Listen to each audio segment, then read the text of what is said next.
Inspector Manju या मालिकेच्या आजच्या भागामध्ये आपण पाहणार आहोत. इन्स्पेक्टर मंजू आणि सत्या यांचं आता लग्न होणार आहे. कालच आपण पाहिलेलं होतं की कशाप्रकारे सगळ्या गोष्टी जुळून आलेल्या आहेत. त्या दोघांना हळद लागलेली आहे आणि आता या दोघांचं धूमधडाक्यात लग्न करायचं हे घरातल्या सर्वांनी ठरवलं आहे. चक्क मम्मी साहेबांनी देखील या लग्नाला परवानगी दिलेली आपल्याला पाहायला मिळते आहे. सत्या आणि मंजू हे दोघेही या लग्नामध्ये अतिशय खुश असलेले आपल्याला दिसत आहेत. सत्याला तर हे सगळं अगदी स्वप्नासारखं वाटत आहे. त्याला खरंच वाटत नाही की आपलं लग्न होत आहे. जरी ते पुन्हा एकदा होत असलं तरी हे अगदी मनापासून लग्न होतंय. त्यामुळे सत्या खूपच खुश आहे. तसंच मंजूही खुश आहे. आणि आता लग्नाचे विधी देखील सुरू झालेले आहेत. एक एक विधी पार पडत आहेत. तसं तसं सत्या आणि मंजू यांच्या चेहऱ्यावरचा आनंद द्विगुणित होताना आपल्याला दिसतोय. घरातले सगळे सदस्य खुश आहेत.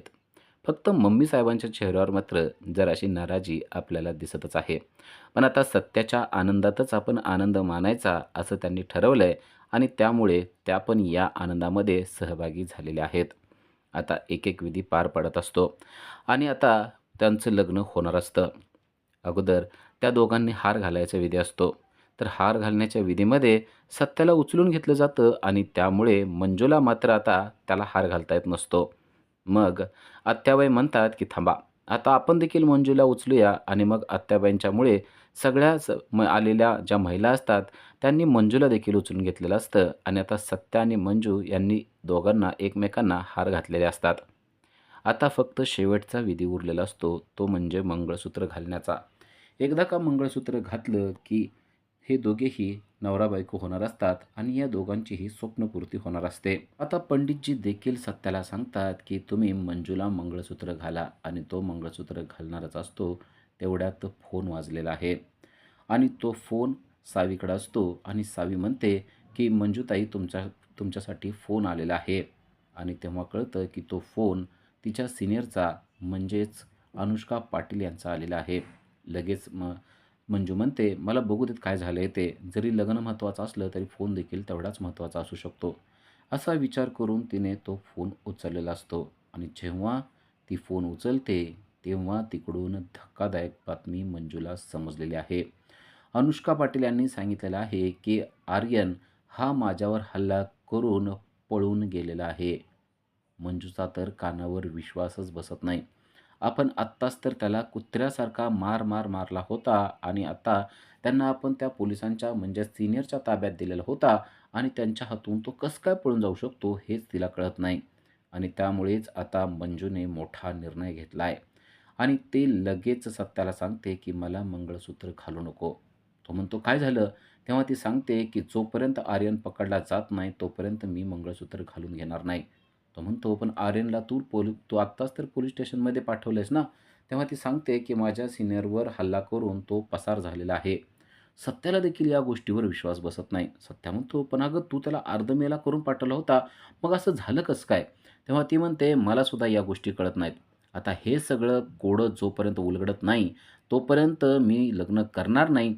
अशी शपथच जणू काही आता मंजूने घेतलेली आपल्याला पाहायला मिळते. आणि या सगळ्यामुळे परत एकदा सत्या आणि मंजू यांचं लग्न स्थगित झालेलं आपल्याला पाहायला मिळतंय. पंडितजी म्हणतात, "अहो तुम्ही हा काय पोरखेळ लावलाय का?" मंजू सर्वांची माफी मागते, पण लग्न मात्र ती अजिबात करणार नाही असंच सांगितलेलं आहे तिने. आणि आता सत्या देखील मंजूच्या म्हणण्यावर ठाम होतो आणि म्हणतो, "ठीक आहे, मंजू जे म्हणते त्याचप्रमाणे होईल." लग्न मोडलेलं आहे. त्यानंतर आपल्याला पाहायला मिळतं, की मम्मी साहेब मात्र खूप हसतायत. त्या त्यांच्या रूममध्ये बसलेल्या आहेत आणि त्यांना खूपच हसू येतंय. सपनाला वाटतं यांना वेड लागले की काय म्हणून सपना त्यांना जाऊन विचारते. तेव्हा मम्मी साहेब म्हणतात, "अगं आता किती चांगलं झालं मला सांग. मला तर वाटतच नव्हतं की ती माझ्या घरची सून व्हावी, पण आता लग्न मोडलंय ना, तर मला बरं वाटतंय." पण आता सपनाने देखील एक गोष्ट मम्मी साहेबांच्या निदर्शनास आणून दिली आहे. सत्या नसताना तुम्ही त्याच्याशी कसं वागत होतात हे सगळं सत्यानं पाहिलेलं आहे. कारण तुम्ही सत्या नसला तर त्याची रूम देऊन टाकली. त्याचबरोबर तुम्ही मंजूशी नीट वागला नाहीत. आता ही गोष्ट सत्याने स्पष्टपणे बघितलेली आहे. समजा हे सत्याला माहीत आहे म्हणल्यानंतर तो आता तुमच्याशी चांगलं वागेल का? यामुळे आता मम्मी साहेब देखील घाबरून गेलेल्या आपल्याला पाहायला मिळत आहेत. तर आता मंजूला ऑफिसमधून म्हणजेच पोलीस स्टेशनमधून फोन आलेला आहे. तिकडं जाण्यासाठी मंजू सज्ज झालेली आहे. तिने खाकी गणवेश घातलेला आहे आणि ती पोलीस स्टेशनला चाललेली आहे. सत्या पाहतो की आता तिला ड्युटीवर जाणं गरजेचं आहे आणि जेव्हा ती ड्युटीवर जाते, तेव्हा तिचे सीनियर तिला सांगतात की कशाप्रकारे आर्यन पळून गेलेला आहे. तेव्हा मंजू म्हणते की माझा या गोष्टीवर विश्वासच बसत नाही. कारण मी त्याला अर्धमेला करून तुमच्या ताब्यात दिलेलं होतं. मग तो पळून गेलाच कसं काय? तेव्हा सीनियर म्हणजेच अनुष्का पाटील म्हणते, "तू सीनियरशी बोलते ही गोष्ट लक्षात ठेव. तू काय माझ्यावर शंका घेतेस का? आणि माझ्याविरुद्ध असं क्रॉस मला बोललेलं अजिबात आवडत नाही. त्यामुळं असले प्रश्न तू मला विचारायचे नाहीत. तो पळून गेलाय, तर तो पळून गेलाय एवढंच लक्षात ठेवायचं आणि त्याला लवकरात लवकर जेलमध्ये टाकायचं. आणि मला पण माहिती आहे की तू एका गुंडाच्या प्रेमात पडलेली होती आणि तू त्याच्याशी लग्नाचा घाट देखील घातला होतास." तेव्हा तेव्हा मंजू म्हणते, "आर्यन हा माझ्याशी लग्न करणार होता आणि तो माझ्या प्रेमात पडला होता. मी त्याच्या प्रेमात पडलेले नव्हते. त्यामुळे तुम्हाला जी माहिती मिळाली आहे, ती चुकीची मिळाली आहे." लगेच अनुष्का पाटील म्हणते, की "तू काय बोलतेस? तुला कळत नाही. मी आर्यनविषयी बोलत नाहीये, तर मी सत्याविषयी बोलत आहे." असं म्हणल्यावर खरं तर मंजूला राग आलेला असतो. पण तिला कळतं, की हिचा डोळा हा सत्यावर आहे. म्हणजे आर्यनला हिनं सोडून दिलेलं असेल आणि आता सत्याच्याही मागं लागणार आहे. कदाचित ही गोष्टसुद्धा आता मंजूच्या लक्षात आलेली असणार आहे. त्यानंतर मंजू तिला काहीच बोलत नाही आणि मग मंजू ही सत्याला जाऊन भेटते आणि पोलीस स्टेशनमध्ये झालेला सगळा प्रकार त्याला सांगते. तेव्हा सत्याला खूपच राग येतो. सत्या तिला सांगतो, की "मला खात्री आहे, की 100% तिने आर्यनला सोडून दिलेलं आहे. कदाचित या सगळ्यांमध्ये त्या तात्यासाहेबाचा सुद्धा हात असू शकतो." असं त्याने क्लिअर कट सांगितलेलं आहे. आणि मग मंजूचे देखील सूत्र फिरायला सुरुवात होते. मंजू म्हणते, की "आता मला सगळं काही समजू लागलेलं आहे. तात्यासाहेबांनी कदाचित हिला पैसे दिलेले असतील आणि त्यामुळेच हे सगळं काही झालेलं असेल." तेव्हा तो म्हणतो, "आपल्याला हिच्यावर लक्ष ठेवणं गरजेचं आहे. ही कुठं जाते, काय करते, हिच्याविरुद्ध पुरावे जमा करणं गरजेचं आहे. कारण ही आपल्या जीवावर उठू शकते. ती तुलाही त्रास देऊ शकते आणि मलाही त्रास देऊ शकते." आणि तेव्हाच मंजूनं सुद्धा सत्याला सांगितलेलं आहे, की ती आज असं बोलतच होती, की "मी सत्याच्या मागं लागणार आहे. कारण सत्या हा गुंड आहे." असंही तिनं सांगितलेलं होतं. त्यानंतर सत्या म्हणतो, "असं असेल तर लवकरात लवकर या अनुष्का पाटीलच्या विरोधातील पुरावे आपल्याला जमाच करावे लागणार आहेत. कारण ही आपल्यासाठी डोकेदुखी होऊ शकते." झालं. तर मग आता सत्या आणि मंजू यांनी ठरवलंय, की अनुष्का पाटील हिच्यावर पाळत ठेवायची आणि त्याप्रमाणे त्यांनी तिच्यावर पाळत ठेवायला सुरुवात केलेली असते. आणि सत्या आणि मंजू पाहत असतात, की ती दररोज कुठं जाते, काय करते, कुणाला भेटते, ह्या सगळ्याची माहिती त्यांनी काढलेली असते. घरापासून ते पोलीस स्टेशनपर्यंत ती कोणाकोणाला भेटत येते, काय-काय करते, या सगळ्या गोष्टीचा पत्ता ते लावत असतात.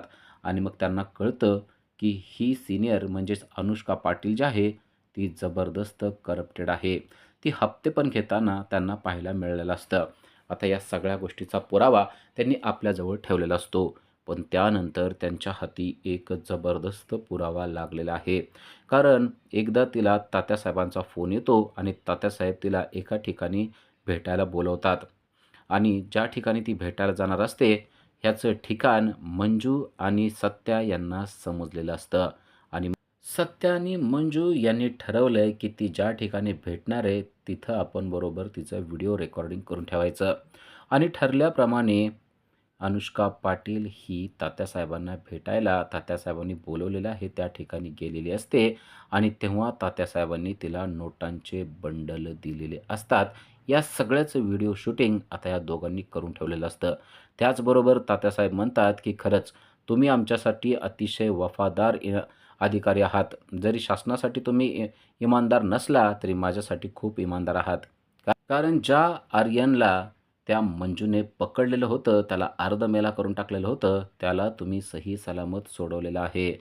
आता या सत्या आणि मंजूची बरबादी केल्याशिवाय मी थांबणार नाही, असं देखील त्यांनी सांगितलेलं असतं. आणि त्यासाठी मी तुम्हाला अजून पैसे देणार आहे.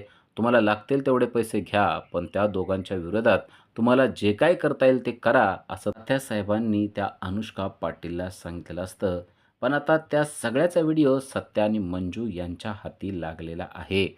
ही गोष्ट अजून त्या पाटीलला माहिती नाही, की सत्या आणि मंजू हे नक्की काय आहेत. तिने मंजूशी पंगा घेतलेला आहे, पण आता या पंग्याचं उत्तर तिला कसं मिळणार आहे, ते आपल्याला पुढील भागातच पाहता येणार आहे. अशा सिरियलच्या अपडेटसाठी आजच आमच्या चॅनलला सबस्क्राईब करा. Thank you.